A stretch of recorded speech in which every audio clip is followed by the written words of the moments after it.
Mr. Nadler, gentleman from New York, is recognized. Mr. Chairman, masked federal agents are wreaking havoc in our streets and killing our citizens.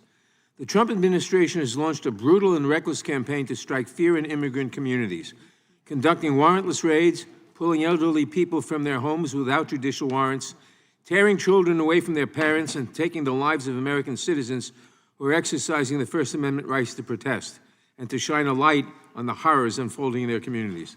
It's no wonder the Republican majority wants to change the subject and to distract from its utter failure to perform oversight over the Trump administration's lawless and deadly policies.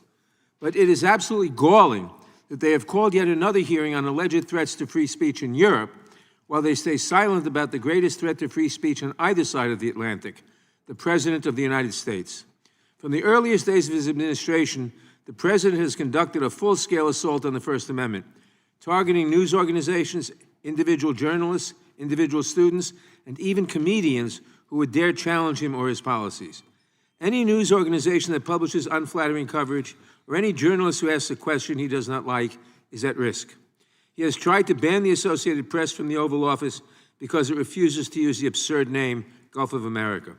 He has sued such prestigious outlets as the BBC, the New York Times, and the Wall Street Journal for billions of dollars apiece because they have reported true and critical information.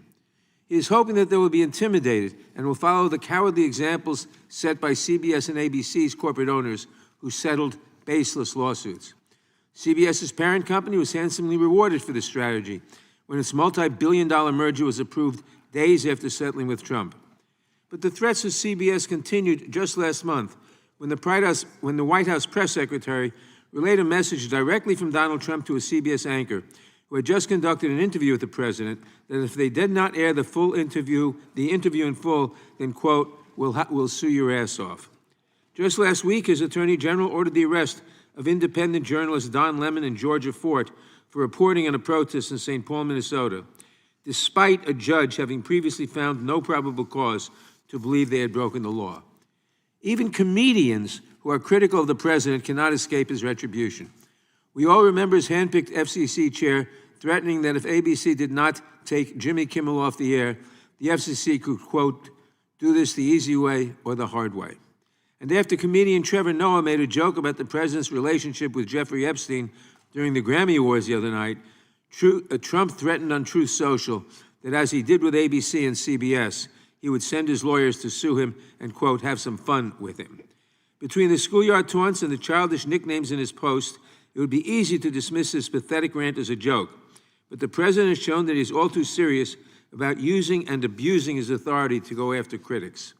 And his administration has followed his lead, sometimes with deadly consequences.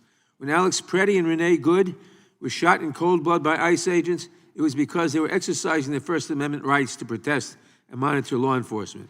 They were trying to hold these agents accountable, filming their activities and shining a light on their abuses.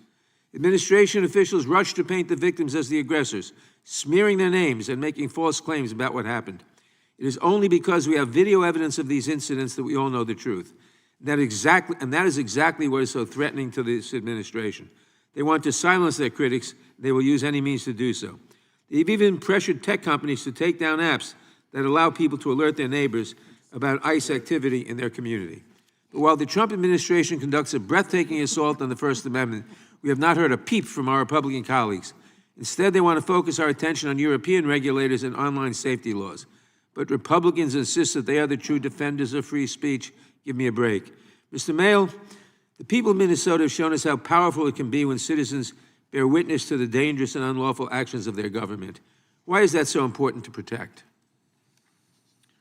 Well, our First Amendment protects our right to record ICE, and I want to just focus in on that as a really important part of the constellation of accountability. Taking photographs and video of things that are plainly visible in public spaces is a constitutional right, and that includes police and other government officials carrying out their duties. And specifically, the First Amendment protects the right to both photograph and video police conduct occurring in both public, because it protects the right to gather information about what public officials do on public property, and because it protects the right to record such matters. And that includes the right to live stream such content.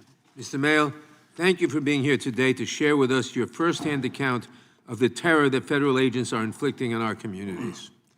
My time has expired. I yield back. Gentleman yields back.